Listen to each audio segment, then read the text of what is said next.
Bonjour, voici une analyse technique du groupe CGG Veritas. Alors on va un petit peu l'étudier sous toutes ses formes. D'un point de vue économique, il y a beaucoup de choses à dire puisque donc on apprend que la flotte va être réduite.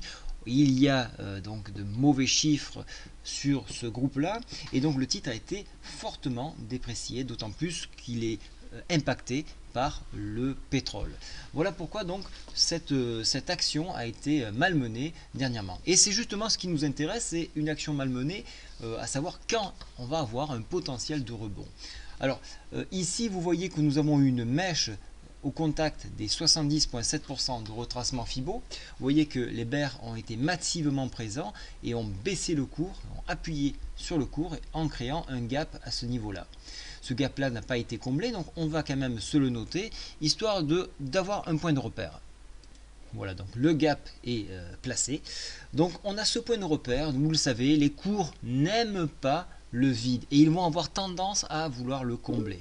Mais encore faut-il trouver le point qui va nous permettre de bien rentrer.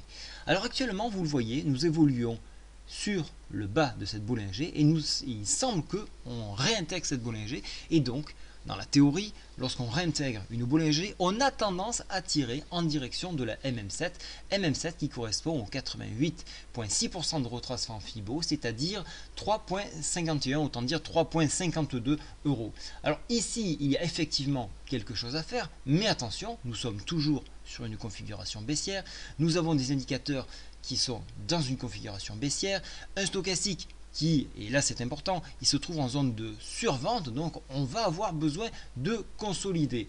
Et donc nous sommes, comme je viens de le dire, plus dans une phase de consolidation que dans une phase de montante. Donc on va quand même avoir la possibilité donc de profiter de cette consolidation. Alors il va falloir surveiller bien évidemment la MACD, à savoir s'il va y avoir un retournement et motiver les éventuels acheteurs. Mais tant que nous n'avons pas dépassé la MM7, il n'y a pas d'ouverture en direction de MM20 qui se trouve à 3,72 pour un comblement de gap à 3,95. Voilà un petit peu ce que l'on peut dire sur ce titre. Vous le voyez, j'ai placé un barrage horizontal ici. Vous voyez que cette zone là est un véritable mur, elle se trouve à 4,31 et donc il va falloir énormément de puissance pour franchir ce barrage. Il va falloir surveiller les stocks de pétrole, comme je vous le dis, parce que ça va être un catalyseur pour ce titre là.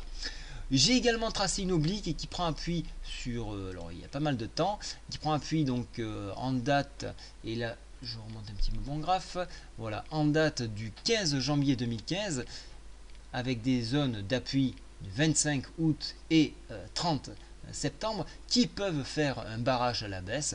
Donc si on venait enfoncer les 100% de retracement Fibo à 3,07, on viendrait tester ici les 2,78. Donc attention, c'est une consolidation pour une hausse ou pour une baisse, on ne le sait pas pour l'instant, il va falloir un petit peu plus de bougies pour le confirmer. Donc consolidation, on dit position pour prendre quelques bénéfices. Si toutefois il y a transformation vers une hausse, à ce moment-là, on pourra pourquoi pas renforcer sa position, à condition bien évidemment de sécuriser ses lignes. Et j'insiste sur le fait qu'il faut absolument sécuriser les lignes lorsque vous jouez en contre-tendance.